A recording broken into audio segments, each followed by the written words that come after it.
Kale okusema official kwoli nkwebaza okubanga ate ku mukutu kuno kwotambulira subscribing atusobola okubanga tutambuza ensonga eno nga bw'erina okubanga etambula abali mawanga g'ebweru nyongera okubanga ate mbakonako nembebaza okubanga ate mutulaba sigala ng'otulaba tuli powered by banafu ba Aksola abatunzi ba sola mu Uganda yonna bakutegeeza nti nno wenye bazadde b'ekibululugu omwana ali ebweru wa Uganda naawe wennyini osobola nga towona ekibululu ng'ofuna sola ezakisa amataala gonna ezikozesa gadget zonna ezikozesa TV ezikozesa fridge bazirina bakuyambako ku security system bakuterako amataala ku kikomera kyo ekintu ky'amataala gekyajinga emisana gekyajinga emisana getekako ekiro ate bakutunza ne senyengo oteka ku kikomera balina cameras zosobola okuteeka mu business yo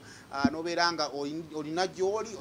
olina gy'ogenze naye nga osobola okufollowinga ebigenda mu maaso mu business yo be bannaffe aba Aksola bw'omaliriza bannaffe aba Arapex Tile Adhesive oyo sementi asiba tiles genda mu maduuka gonna mu ggwanga naddala hardwares obagambe nti njagala Arapex Tile Adhesive sementi asiba tiles kati gwe afunye kasente ng'oli mu kuzimba kozesa adhesive w'abannaffe aba Arapex obulamu bere nga te bukwanguyira kale wano tuba tutusinkana abantu abenjala okunyumyamu emboozi okuinspiringa okusomesa okubuulira by'otamanyi n'ebirala ebifaanaganako bwe bityo art industry kizaamu amaanyi ebiseera ebisinga naddala okuva twava mu covid abantu baatandika okubikuka amaaso n'amanya nti yes nsobola ogenda ku stage n'enkola emitwalo gyange 8 naye singa kino 8 kivaawo obulamu busobola butya okubeerawo twafuna abantu bangi nnyo ne bagenda eggulu ne tuswalira eyo liripa za lusazi ne zisitukira eyo ne bamusala ebyenda kale twabonaabona nno bingi nnyo kyendowooza nti lessons z'amaanyi andi wano ne mugole nkyali mugole era tozaalanga mwana wa bugole wenaba ngenda ofuna obutonja bayita bale tugambeko nja bagambako engeri gyekiri nti no bategeeza era nja ngenda basaba oteeka ku page yo bannange mbadde nsaba nfune ku lubuto kufuna ku lubuto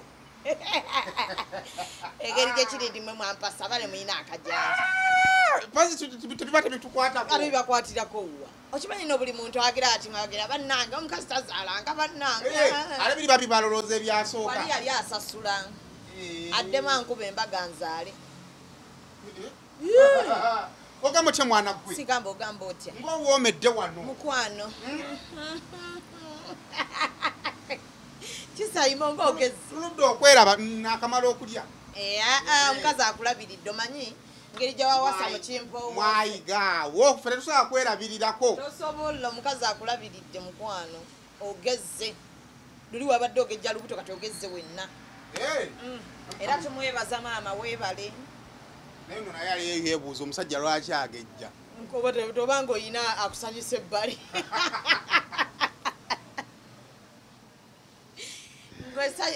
omugejjo gonna obeera ne simayiro ofuna ka morning message bigenda bitya birungi ogamba otya Simon sigamba kyekiriwo twasemba ddi okunyumya bana tuludde engamba leero kankunoonyeeko nzijjeko wano ngenza okulaba nga nsanga ekipande wali neŋŋamba there is money here wano tukola ki tukola bingi nina ensawo nyamba z'abakyala very soon omanyi edduuka lino twakalitandika very soon njagala kugulawo many section njagala kwambaza abasajja njagala kwambaza abaana kwegamba its variety nina ebintu bingi wano nina amasaawa nina obwobo bw'omumotoka nina obw'enyumba kwegamba beauty buli ekikwatagana ne beauty nkirina yes olunaku olwaliro ensonga lwaki nsazeewo okujja wano abantu bali eyo omanyi okutandika mu bulamu abantu wali agamba nti Shamimu nedda abo basayimo mwe muli bulungi bami ng'akusuubiramu ebintu bingi nnyo olw'ekifaananyi kino Katonda kye yatuwa kitusobola kwevuma naye nga kirina ebisuubirizwa byakyo bingi njagala tusooke twogere specifically ku kutandika kyekiwaliriza Shamimu okutandika yali yeetegese mu ki yakonsideringa ki ng'atandika waaliwa considering ebintu bingi manyi nina obuvunaanyizibwa bungi ng'omuntu nina abantu bangi bendabirira so nalinga sente tuzifuna nezijja nofuna ekinana nofuna akakadde wano nokola biki nekasaasaana bwe katyo kati neŋŋamba nsobola okuteeka zino sente awantu nezibeeramu nemanya nti ninga eyaziterekaawo nembeera nga nzimbawo mpola with future nyinza okuba nga erinnya lyange terikyayina weriri nga ne bwe mba ngambye omuntu nti kino taba kyampulira ng'ompeddeko nembalamu singa mba mpeddeko kikyenzizaako nabeera wa mwami nemukolerako which is okay but neŋŋamba nze ng'ekyange nze ng'omukyala nsobola okwetandikirawo ekintu nemanya nti sente zange zonna ze nakola mu art zenkoze ku tv zenkozewa naziteeka awantu bwe wati nenziterekawo yes so neŋŋamba I should start up something. My aim was kutandika kukola Veil Center. Veil Center chechi kukola nga buli kakaaya wojje wange osobola okasangawo obukaaya bw'abasiraamu so wenakirowoozaako nga olowooza n'omulala alowooza so neŋŋamba omuntu wajje wange nga yeetaaga akakaaya asobola okusangawo ne dress ennungi n'agenda nayo bw'ayambala dress asobola okwetaagako essaawa nayo n'agenda nayo bw'amala okwambala bw'ati asobola okwagala okwefuuyira kawoowo nako nenkaleeta bw'amala okwambala bw'ati akwata ensawo bw'amala bw'ati afune n'engatta ewange omukyala n'ava muno ng'ajjulidde ddala bwekityo n'omwami n'abaana neŋŋamba sente zange kanziteekaawo olina kintu kyogeddeko kyembadde sirowoozangako obukaaya kintu kyamakulu because of its faith okusinziira mu nzikiriza naye kirimu fashion mulimu fashion kagoye konna kosanze kasobola nsobola okuba nga kati nga leero bweŋŋamba nti ngenda kwambala sharia bweti eri casual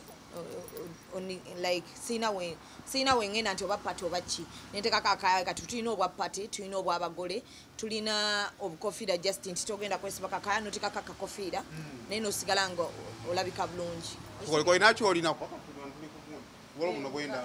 kati obwo kati kano k'abaana okalaba kano k'abaana naye kali fashionable kalinga akayina enkofiira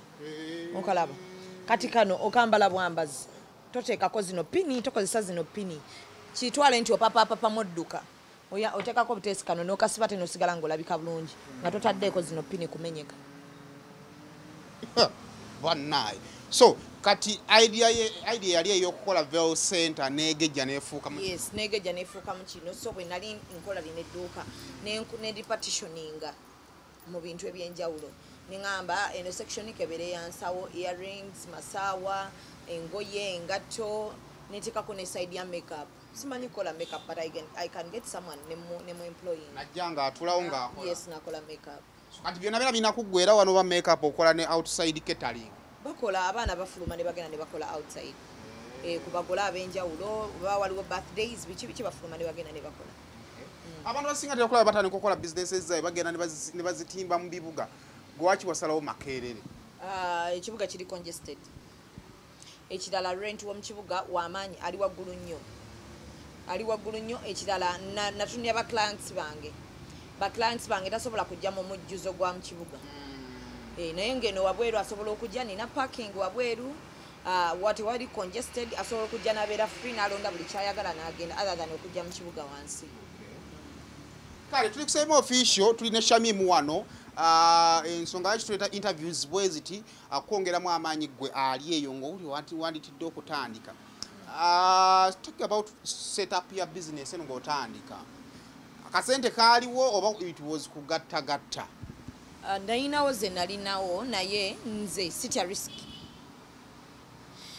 we nali ntandika nayita guy nemugamba njagala ompe budget njagala ekintu bwe kiti kuba njagala nnyo ebintu ebirungi nemuga njagala ekintu bwe kiti njagala wagenda ensawo wafaanane bwe wati njagala wagenda earrings wafaanane wengatto wafaanane bwe wati nampa budget nensoka nempumulamu n'okoma ku budget no nampa budget nensoka nempungamu kati ekyo twogera ku budgeting omaze okwidentify nga wogenda okurenting oba nga tonnaba we nali maze okulabawo kati nenjagalawo view yawo n'ekirala nga wafavoringa mama wange nali nnoonya abantu wafavoringa mama wange wapulaninga nga muzeeyi gwe olina okukola naye cause mama wange mukyala mukozi ye mukyala atayagala kutuula waka so we yali akola ebintu byali akola nga birimu omuliro nga njagala mujja ku muliro. Bamuzeeyi awo tumalaga mutuuze olina okumutetenganya. Kati nga nnoonya ekintu ekiyinza ekifo ekisobola omwanguyira kuba kumpi newe wasula, so nga nnoonyeza muno ne tufuna wano. Kati nasooka namugamba biki bye ngenda mukolera biki ndaba oba binfavoringa ng'ali okke nakyo. However aba yamanyira biri ebibye kati bino aba alabanga naye kati wa piikinze omulabanga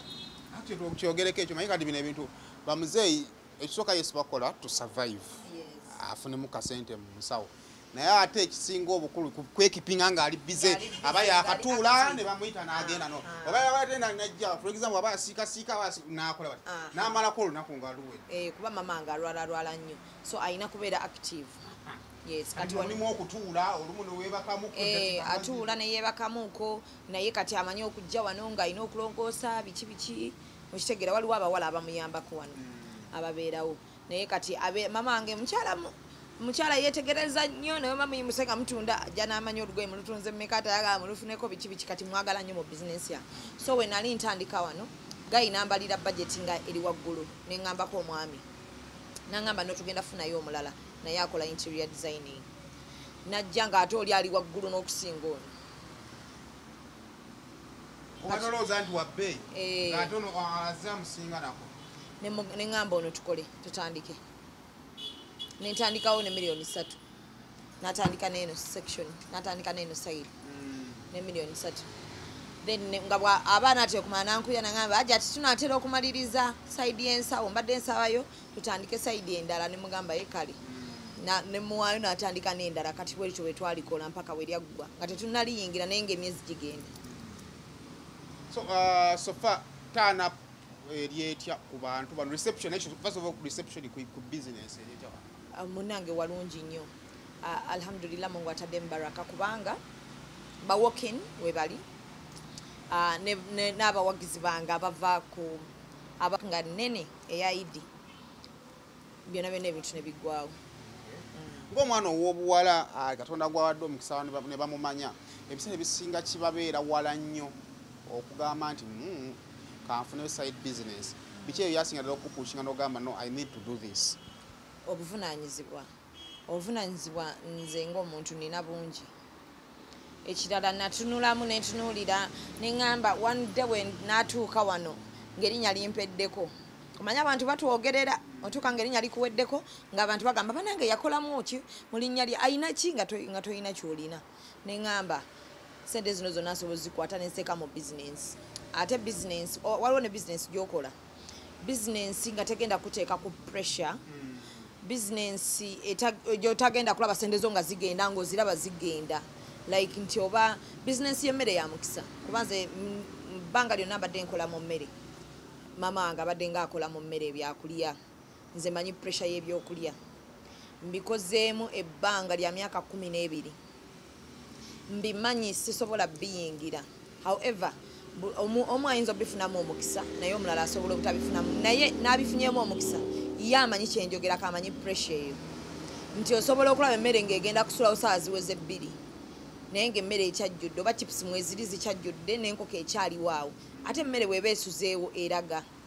So nanoonya ekintu mwese oteeka ssente zange nga ne pressure tewali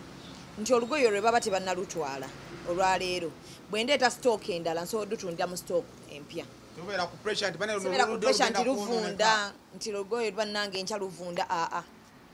ne bwe luba luweddeko ne bagamba eyo dress yaggwako bwe ndeeta empya ate waliwo omulala atajja kumanya nti yaggwako nga ye ajagala okitegeera kati nendowooza neŋŋamba nti sente zange nsobola ziteeka wano mu kintu nga tekivunda.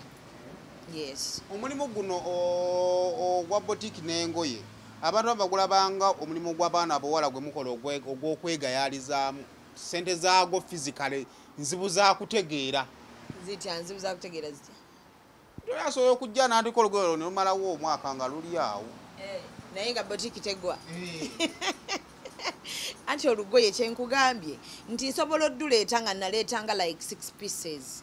ne bagulako 5 pieces nensigala 1 piece nendeeta stock empya neetunda stock enkadde kati gwe buli wajja n'olulabawo ng'ogamba baba bakola ddi olwo olugoye nga luluddewo naye nga nina sitooka empya gye naleeta nemalawo eyo sitooka enkadde ekirala sibirivingira mu kutunda kintu kimu nti omuntu wanajja muno nga taguze lugoye either wa ayina ogula ka crossbag ayina okujja ati agule earring neweeba ey'ebiri ajja kufunayo akagatto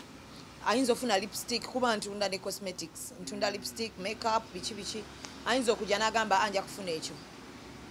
so tosobola kumalako olunaku nga novaawo nga lukuyisizza bubi okitegeera either we ate sibagulayo akatambalako mu ngalo bizinesi zino okuziteekawo kiri kimu naye okunoonya byogenda ottunda abamu gye bagenda bisuubula bw'osalawo bakusuubulire bakukubirayo kyetagisa omuntu okweyinvolvingamu tewali challenge ezaawo okugenda downtown oba okugenda wantu wona wolina okujja engoye sigenda downtown engoye zange zijja ttake ordaringa direct yes mbeera ku maduuka g'abatake mbeera ku telegram abanguza ebintu amaduuka gaabwe agasinga gali ku telegram oba nengenda ku instagram bwenfuna instagram nenfunayo olugoye lwenjagala nga ndulaba luli unique waneeno abaleeta ebintu by'ettake nga tebagendayo nnyo kuba abantu abaleeta wano ebintu by'ettake banoonya nnyo ebiri cheap kuba n'omutaka alinga muchina nti ayinayo ekyalayise ayinako n'ekiddako ayinako n'ekiddako kati nze nsinzira ku baclients bange benkolera nti baagala ebintu ebiri unique ng'agenda kyambala aleme kisanga walala then kati nengenda mu maduuka ago nenoonya ekiri unique era mbeera nnyo ku ssimu yange kuba mama wange amanyi okubeerawo naga naye todifa amaaso biki kati mbeera nnyo ku ssimu yange nenoonya ekintu ekiri unique nenkireeta kati nina omuntu wanguliza ebintu ettake mu sisita wange mugamba genda mu dduuka bweriti nemuweereza olugoye nemugamba ne price eri bweti lwakuba nti ekizibu ekiri ettake simanyi oba abalala bakimanyi nti sente yaabwe egwa bweyambuka yes kati dola eyinza okuba olugoye walulabe ku dola 23 nelugenda n'olusanga likwasatu n'atuukayo n'akugamba weeruli luno naye sente ziri bwe ziti ekirala batundira mu series tebatunda lugoye lumu atunda pieces nti bw'oba oyagala kala eya red akuwa seri namba oba olina kuleeta engoye za red zonna za red engoye 6 bw'aba atunda kuba baawula amaduuka gaabwe gagenda gawula waliwo atunda seri ya 8 seri ya 6 kati n'oleeta olugoye olwo naye ng'eri balukoze ekyo bw'oba tonafuna sente kuba it is not a must sente zonna zolina zitandika lwakuba abantu bamanyi nti bwemba njagala ekintu Dubai nina kulinnya ennyonyi ngende Dubai kati awo n'anoonyeza air ticket n'anoonya accommodation n'anoonya biki if you have someone asobola okuguliza ebintu Dubai tubikozesa simu zaffe bulungi kuba bw'ogenda ku telegram agamaduuka gabeerako kati n'onoonyeza okwo n'ofuna omuntu n'akuguliza kuba ne prices zibeerako aba telegram bakuwa ne price yes n'otuma omuntu n'akuleetera ekintu n'okitunda wano bw'ofuna nga bizinesi egezze n'otandika okugenda naawe n'okola ki ne weetikkira kale okutandika ebiseera ebisinga kintu kizibu nnyo naye ndowooza wona amalira interview mulimu abaana bangi nnyo ng'agamba njagala kudda Kampala naye simanyi we nina kutandikira ekirungi ky'abantu nga bashamimu baba batandise bizinesi osanga wenkuleeta interview y'omuntu ali ordinary wa bulijjo asobola kuba nga alina obubaka obulungi naye olw'okuba nti no maybe tomumanyi oyinza obutamuwuliriza naye ndowooza mweno interview ogenda bbaako bingi by'opiikinze buli bizinesi eba ne challenges zaayo abawala bangi nnyo abazze mu bizinesi eno benda aba bangi nnyo challenges ki ezisinga ogibeeramu nze nakagitandika challenges nze nfunamu nti oyinza okuba olugoye olwo olusuubudde $3 oba 4 buli piece omukasitoma najja ye nga kuba tulina challenge y'abazicupula alaba olugoye olwo nalulaba amayinja n'akola luki naluweereza omuchina we omuchina n'alukuba ate kati tulina n'obuzibu bwa Kenya batandise okukola ekuba era okwata bulungi olugoye obanga ensawo eyo n'oluweereza Kenya nabo ne balukubamu kati obuzibu bwe tulina nti bwenduleeta nalulese nga luliko original material kyekyo buli kimu kyekyo nalutaddemu sente nnyingi nenduteekamu omusolo omuyitirivu nenduleeta wano n'omuchina n'alukuba naluteeka wansi ng'aba wansi balutunda $8 nga ndutunda 25 kati kasitoma najja anagamba lwe lumu wanguzizza olugoye 25 kyokka nga wansi balutunda 8 oyina omunnyonnyola ennyo ntikwata ku material material kuba ezaffe zaawukana mu material kuba olwo omukyalina ddo olweraga olulabira ku material weruba either olwe luba lutangaala ng'olwo luli thick kati nakugamba wanguziza olugoye nga n'aba wansi balwambala biki okitegeera kati tulina obuzibu abo abantu abakubamu mu ngoye ate nga baclients baffe teyeetegereza ki kyaba ayambadde yes kati ne bakudondo notuuka nga olugoye olina oddusooka olutereke wansi luggweyo ate olyokoddemu okole ki olutunde yes waliwo ze batasobola waliwo ze bakipulanga ne client alulaba nti aa munnange lukikule yes kati nga bwolaba lipstick nti mark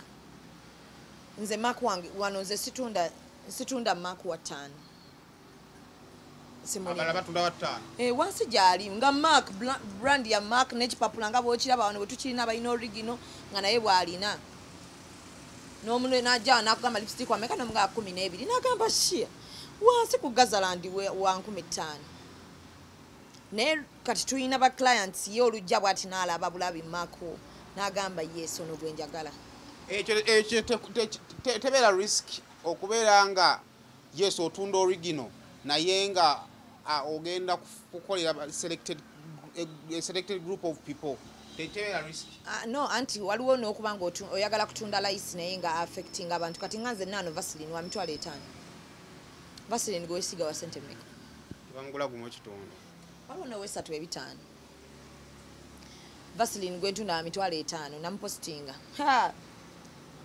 abantu ne bagamba owesatu 5 bannanga ate mulimba lwakuba muli baserebo Vaseline we 5 naye Vaseline nembagamba no it's not even the size tununa ku Vaseline go wesiga tali medicated Vaseline omutuufu ali medicated in fact we Uganda gwe besiga n'okwesiga oba waffe wano alinako nti it can even burn you bw'oba mu myaka akabiri iti petrol alimu asobola n'okukwokya naye ow'abaana Vaseline w'abaana omutuufu aliko pediatrician tested owaffe abakulu aliko dermatologist tested okitegedde ne bw'omwosiiga omuwulira smoothness waayo okusinga kwoli gwe tulina owaffe wano nti kati oba abantu olina bakakasa bukakasa nti ekintu kyawukana bwe kiti kyenina kyawukana bwe kiti kubwe kyomanyi okitegeera kati bwe buzibu bwe tulina mu business aba clients baffe bayina gye balookingira ate naffe tulina gye twagala obbajja eyo tubajjeeyo nti tolookingira eno oyina kubanga okozesa kino kati nze nagaana ntunda kintu nga kiri authentic yes kati makeup biki byonna bina mitumya mu America engoye Turkey ngoye nsawo Turkey ebintu okubeera nga gwabi akola personal orders tekidireyinga mu flow of ebintu okutuuka ekidireyingamu uko naye kindeetera okuleeta ebintu ebirungi kuba testi yange si ye testi y'omuntu annondera kebere earring mbeerako ku video ne mugamba kuba video njagala ng'olonda earring akwendi kabubeere bugatto ngenda ku website nenerondera yes kuba nze nina testi yange era nze bw'oba ongoberedde bw'otyo olaba ebintu bye njagala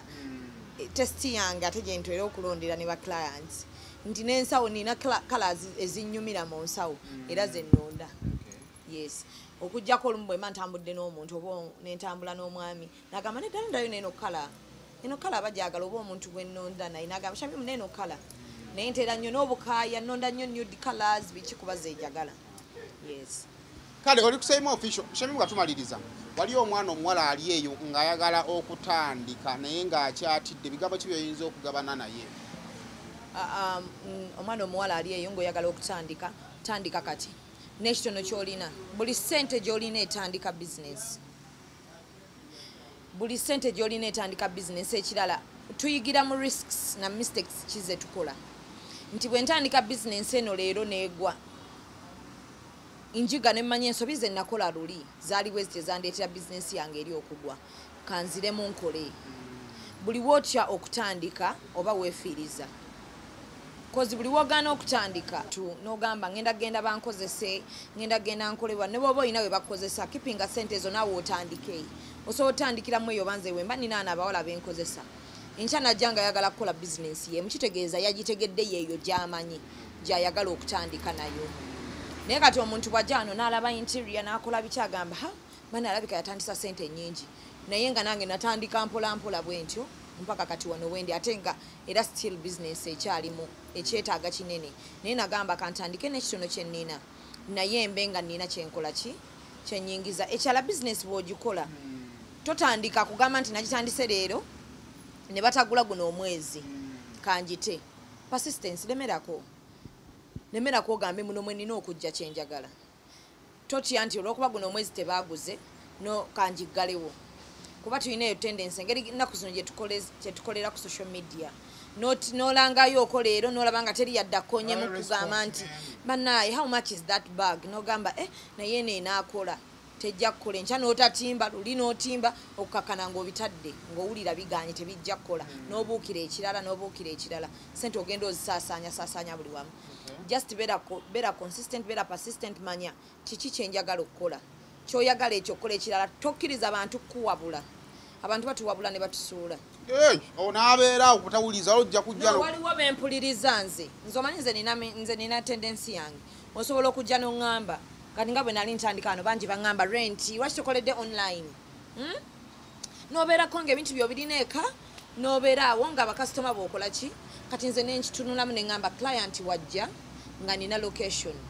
najja ne mutimba olugoye bwajja nga badde ayagala radio ayinza n'okwagala jumpsuit ya black ayinza n'okwagala akagatto n'atwala ebintu nga bingi biri mu plant ekirala tuyina ba clients abatakkiriza nti kuba online nayo balina engeri gye bagiwewulamu n'agamba ayinza okuba ne byatunda si bibye kati bw'oba ne location omuntu ajja kujja akuguleko ng'akwesiga agula ku ggwe tamanyi oba olina gw'otundira kati ebintu ebimusooka gw'ogambe kikyenjagala wekkiririzeemu omuntu nga gwe kyowulya ku mutima ky'oba okola kuba abamu batuwabula nga baagala tusuula ajja okuwa amagezi ng'ayagala enkyaleme kusangawo wooli kati nze ompa amagezi go nga nange nina kyenjagala ekyange kyenkola ng'omuntu wayinza okujja n'agamba Simon singa YouTube yeeyo otandika okuteekako enkoko ezirwana kiba kikukolera naye nga omugambe genda naawe ogitandika ewuwo gwe ziyinza okukukolera kuba gwe olina aims olwaki watandikawo Simon official nabiki byoyagalako era singa olina kyoyagala okwongeramu kiba kirowoozo kyo nga bakituddeko n'ogamba okanyongeremu kino bantu batuwa amagezi naye agamu tugatwala agamu tugaleka waawe wenyini waagogeredde wengaleka kyembanjagadde otwala nkirowoozaako ne ŋŋamba oke kisobola okunkolera ate nensooka kigezesaako n'ekitono ekyo kyemba nkoze eki kyembanjagadde so omwana omuwala tandika kati ekirala it is not a must nti ffenna tulina kuggwera bweru okufuna seeti naffe abali wano n'omwana ne Uganda tusobola okukolera olwakuba nti Uganda ffenna twakimanyiira nti tewali ssente tetusobola kukolerawo obwavu buli e Uganda ffenna tulina kugenda bweru okukola abamu tusobola okusigala wano sente tusobola zifuna wano mungu togaana kudda waliwo abaana bangi mikwano gyange bemmanyi balemedde e Bulaaya balemedde ku kyeyo alemedde mu kiyumba bamubonyaabonya naye ng'atyo okugamba abantu ntakyayina ntani sente oba beewaka baazirya kati agamba nzire e Kampala ntandikirewa nziremu mbeere mwavu nga bwe nnavaayo nga ndi mwavu you can still come back home kkiriza nti osobola okutandika totya kukola mirimu gyonna ffe tukoze nze nkoze emirimu mingi sayimo kyova nze ndi muyiribi nsobola okugenda wansi nga nina kyenneetaaga singa client ambuuza nampereza ekintu nangamba Shamimu njagala kino nemugamba ekyo nno bw'oba okyagala bwe naaba wakukitumya ttake kigenda kumala weeks ezi abakago kindeetera wano naye wano wansi weekiri osobola okunkinfunya nti situma baana nekkiririra wansi n'ogenda n'weerondera nempita mu kisooto ekyo nempita mu biki nenonda neŋŋamba client kinajja kyagala okusinziira ku testi yange nemukubira nemugamba nkisanzeeyo kiri bwe kiti nemuweereza ku WhatsApp n'agamba ekinkolera nze kenyini nenvayo nenkireetera wano manyi n'okola deliveries zange wemba siri busy abaana balina impression naddala abaana abalaba media personality abaana public figures n'agamba nedda abo ne waba mufumbira alina omulala muwa abaana balimba bulimbi boogerako boogerezi akola dduka kubaako byateegerawo nti ba anko batuwa era bwe baba batuwa tetuzigaane kubeera kuba te anko waba akuwadde nze simusabye ate ne anko olumu bagenda otuwa aba amaze kulaba nti omuwala ono ayina kyasobola okunyongera ayinamu amagezi n'akuwa n'alaba kati otaddewo bizinensi ng'eno eri mu sente nnyingi n'agamba kati naye bw'aba akuwa atya okukuwa entono okitegedde tasobola kujja nakuwa emitwalo 2 abajja kukuwa sente ezikujjamu alaba kyamaanyi ekirala alaba ng'olina future kuba ne ba anko bakyusaamu tawa muntu gwalaba nti talina kyamwongerako yes batubaza kati ebyo abantu beboogera nti bateekawo amaduuka akwetega biki it is okay to kwetega for as long as you're earning something at the end of the day other than okutuula eyo nga tosaana kwetega osiiba njala tuddemu tulagira abantu ayagala okujja ku dduuka lino okuba ku services zafuna yes tuli ku Sapolo Road Sapolo Road lyeriwa abantu bamanyi makubo eno Sapolo Road eriva ku church ya Makerere community ngadde bwayisi erigatta ku tawuli bwayisi manyi simanyi nnyo okulagirira yes kati bw'ova mu bitaala bw'oba ova eri mu tawuni oba ova Wandegeya oba ovawa bw'ova mu bitaala bya Chess oyisa amafuta ga Oilcom kalina zinga 2 nodda ku yange ya 3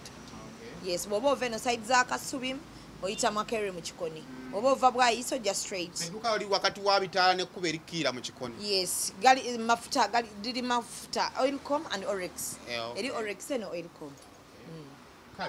kusema official olinawo busembayo nkote akasembayo bambi mwebale kutulangira ku bizinensi zaffe bannamawulire mwebale tubeereramu n'abafaani mwebale kutwagala ne tuteekayo ebintu byaffe ne murespondinga n'olagirira n'omulala abatiimu zaffe mwe musinga mutulangira ebintu bino abamu tetubamanyi tetubasinkanangako tetubalabanga nako no recommending omuntu ewashamim gotalabangako because of the love you have towards me so bambi tubeebaza nnyo ne tubeebaliza ddala ne twebaza n'abaami ne ba anko bebagambye nti nammwe mwebale bambi kutubeereramu mutubeeza kale kansubira nti olina kyopiikinzeemu maybe some other time tulaba tulina ekirala kyetusobola okwogerako kamale okunoonya mukwana ate olina okugula ekintu nga kisukka emitwalo kiwano waliwo kano kammeka mukwana ate akumukazi we yebikakakaaya kano kakaaya gendako pins bakazi just very organized kazi alina okuba organized pini naziteeka okwo naali baziteeka mu motoka ya musajja ensawo za mitwalo 2